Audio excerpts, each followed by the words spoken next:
When it comes to saving energy, money, and protecting your home, few things are easier than insulating your hot water pipes with pipe wrap.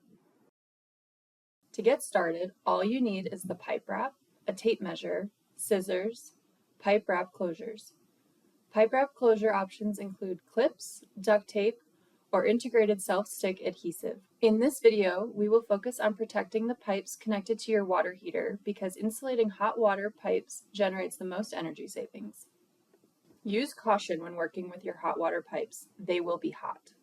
Starting at your hot water heater, measure the length of pipe wrap needed to cover all accessible hot water pipes.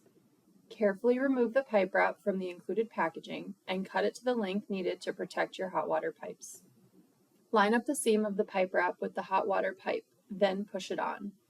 Secure the pipe wrap using pipe insulation closure clips. You can also use duct tape to secure the installation, but closure clips are recommended to ensure tight seams. If your pipe wrap is self-sealing, cut it to size, remove the adhesive backing, place the wrap over the hot water pipe, and press the ends together. You can use pipe wrap to insulate cold water pipes as well. Now, set your water heater temperature to 120 degrees Fahrenheit. As easily as that, you can start saving energy and protecting your home.